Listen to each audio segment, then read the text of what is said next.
हमने परमात्मा शब्द सुना था, इसको भाषा भिन्न करके कोई गॉड कहता है, कोई रब कहता है, कोई खुदा कहता है, कोई अल्लाह कहता है, कोई राम कहता है, कोई भगवान कहता है। और इस बात की सभी गवाही देते हैं कि वो शक्ति बहुत प्रबल है। राजा लोगों को हम संपन्न मानते रहे, मानते हैं। एक निर्धन नागरिक राजा को बहुत बड़ा पावरफुल मानता है, और राजा पर भी जब आपत्ति आती है तो वो भी किसी अपनी जैसी भी परंपरा में जन्मा है, अपने अल्लाह, खुदा, गॉड, राम, रब भगवान की ही शरण में पहुंचता है।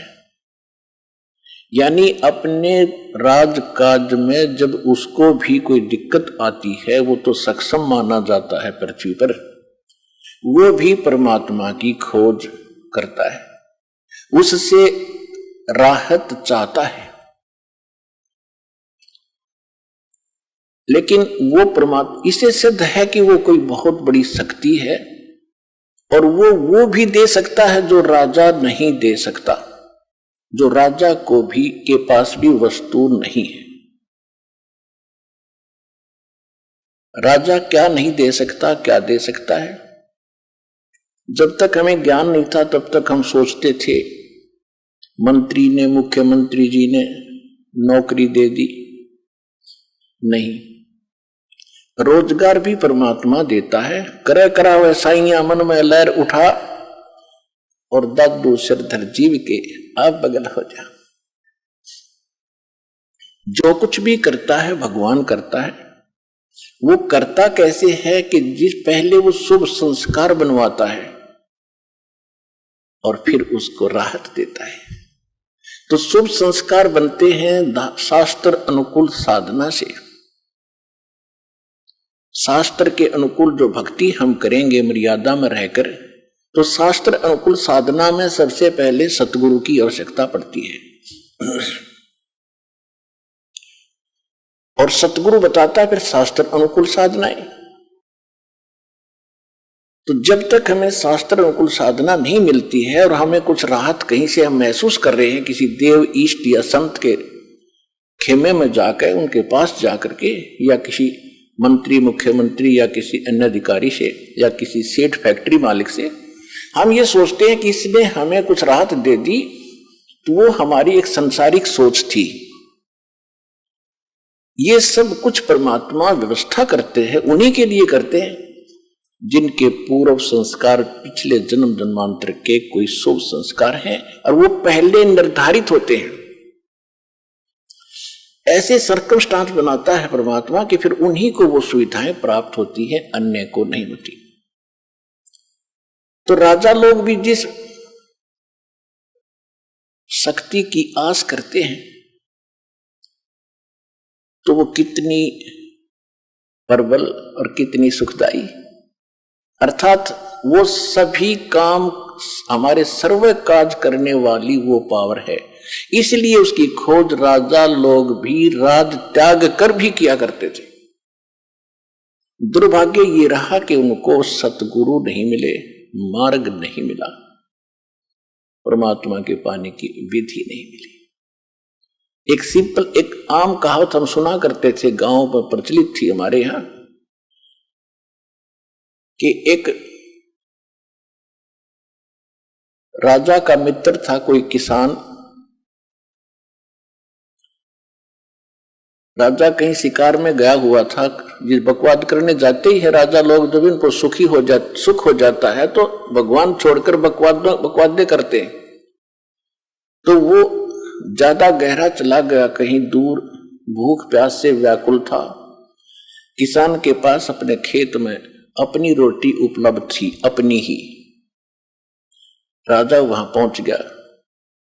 उसने ये भी नहीं पूछा भी तू कौन है, कहां से आया है, किसान ने, और पूछा भाई भूख लगी होगी तेरे को, घोड़े वाले। कहा जी भूख लगी, बैठ पहले भोजन खा। भूख लगी हुई थी, भोजन उसने सारा खा लिया। फिर उसने तब पूछा कि आप क्या खाओगे? कि कोई ना, मैं तो यहाँ से कोई घास फूस और फल फ्रूट मिलेगा तो खा लूंगा, आप अतिथि हो। इस बात से बड़ा प्रभावित हुआ राजा। तो राजा ने कहा, भाई तेरा नाम क्या है? ये नाम है, ये मेरा गांव है। फिर उसने बताया कि अभी मैं राजा हूं इस नगरी का, जिस क्षेत्र में तेरा गांव पड़ता है, और तुझे कभी कोई आपत्ति आवत मेरे पास आ जाना। कुछ वर्ष उसको उसने एक ऐसा बना के दे दिया, अपना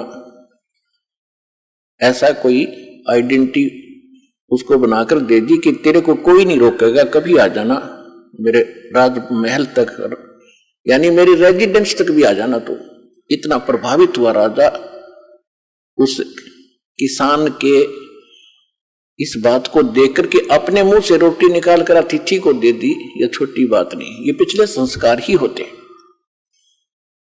तो वहां पहुंचा, एक दिन उसको कोई बात याद आ गई कि अभी राजा से मिलकर आते हैं। कुछ सूखा गिर गया था, वो सूखा तो फिर सारी नगरी में गिर रहा था। राजा था, जब वो पहुंचा, राजा मुसलमान था, बाहर बैठा अपना कोई नमाज कर रहा था, और वो सीधा ही पहुंच गया, वो दिखा करके वो पासपोर्ट राजा वाला। तो वो कहने लगे, तो सेवादार थे, नौकर थे, कि यहां बैठो भाई, राजा अपनी कुछ क्रिया कर रहा, उसके बाद बात करेंगे। वो सामने देख रहा था कि राजा क्या कर रहा है। जब राजा खड़ा हुआ, कुशल मंगल पूछा, तो उसने पूछा किसान ने कि पहले ये बताओ आप ये क्या कर रहे थे? राजा ने कहा कि मैं भगवान से, अल्लाह से अपने राज्य में, अपने घर में सुख की कामना कर रहा था। अकाल गिर गया है, इसके लिए दुआ मांग रहा था।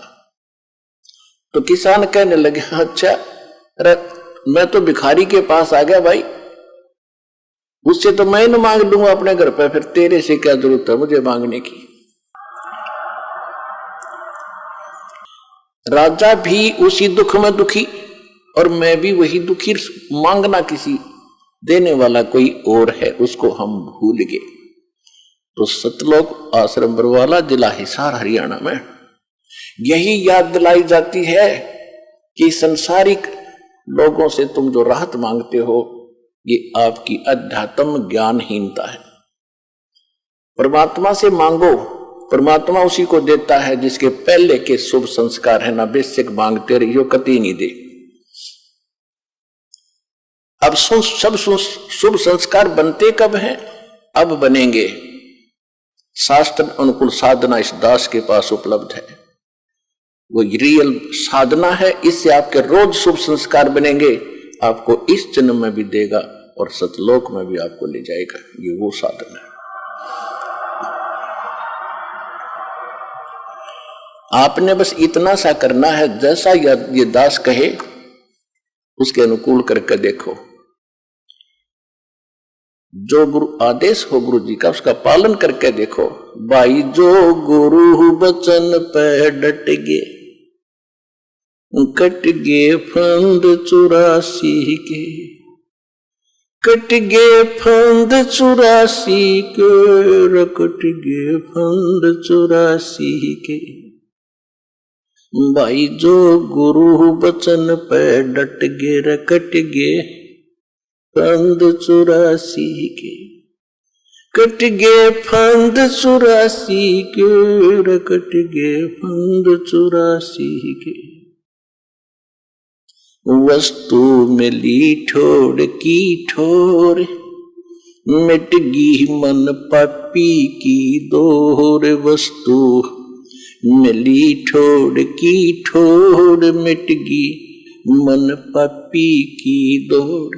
भरम मिटे मथुरा काशी के, भरम मिटे मथुरा काशी के। भाई जो गुरु बचन पे डट गे, कट गे फंद 84 के। कट गए फंद 84 के, कट गए फंद 84 के भाई। जो पुणात्मा, इतनी सी बात है। नकली गुरुओं के वचनों पर भी बहुत से श्रद्धालु डटे हुए हैं, उनको संत परम धनी मान गए, लेकिन अंत में दोनों को ही धोखा लगेगा। झूठे गुरु के आश्रय कदे न उदरे जीवे, सच्चा पुरुष कबीरे है आद परम गुरु पीवे। झूठे गुरुओं के से भी मोक्ष नहीं होगा। पहले गुरु मिले, फिर वचन पर डटे, फिर देखना संसार का भी सुख और परलोक भी सुधरेगा आपका। तो वो सतगुरु, क्योंकि पुण्यात्माओं अपनी महिमा परमात्मा ने भी खुद ही बतानी पड़ी, लेकिन जिनके गले ना उतरी वो हार में रह गए, और जिनके वह बात सच्ची लगेगी उनका उद्धार हो गया। हम ही अलख अल्लाह है कुतुब गोस और पीरे, गरीबदास खालक धनी हमरा नाम कबीरे।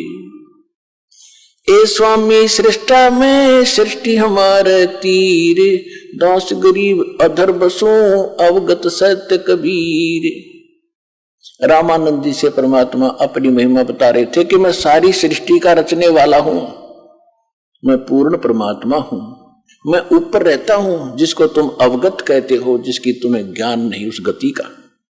लेकिन ये गले उस समय रामानंद कर नहीं उतर रही थी, उल्टा गालियां देने लग गया। तो छोटी जाति का नीच बालक छोटा सा तो क्या बकवास कर रहा, अपने आप को भगवान मान बैठा।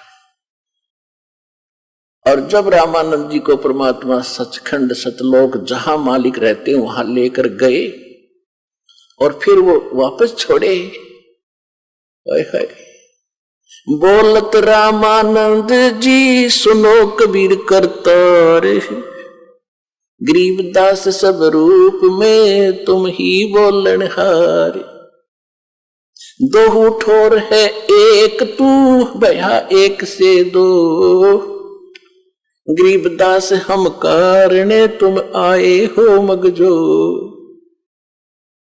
अपनात्मा यही स्थिति उस प्राणी की होगी जिसको आप बाहर जाकर किसी से कहोगे कि आज पृथ्वी पर सतलोक आश्रम बरवाला में हमारे गुरुदेव जी पूर्ण संत आए हुए हैं, सतगुरु है एकमात्र, लेकिन वहां आपको बहुत कुछ सुनना पड़ सकता है रामानंद जी की तरह। जैसे कबीर जी के बारे में गलत बोला, फिर कभी मालिक दया करेंगे, उसकी सद्बुद्धि होगी, जब यहां आएगा प्रमाण देखेगा, फिर वो भी आपकी तरह ही गुण गाएगा कि सचमुच अगर संत है तो पृथ्वी पर एक ही है, सतलोक आश्रम बरवाला में ये दास बैठे। इसलिए बार बार कहना पड़ता है, अपनी महिमा आप ही बतानी पड़ती है। दास तो एक नौकर है उस परम पिता का, आप हो उसके बच्चे, और आपकी सेवा दास को दे रखी है। और कोशिश यही रहेगी कि भगवान से डर के मालिक के बच्चों की नौकर जो सेवा करता है उसकी नौकरी बनी रहती है। तो दास का ये प्रयत्न आखिरी सांस तक रहेगा।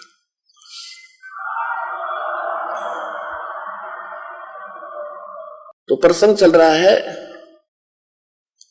कि जब ऐसी परम शक्ति है उसकी खोज करनी चाहिए जिससे सारा ही सुख होता है। और आपको तो खोजा खाजा मिला हुआ है, दास बता रहा, प्रमाण दे रहा। और उस परमात्मा कबीर इज गॉड, 6 तो गवाह है दास के पास, 6 गवाह उस पर कबीर इज गॉड। कौन कबीर? धानक रूप रहा करतार, वो काशी के अंदर जो धानक दुल्हा था वो भगवान, और सारे सदग्रंथ गवाह।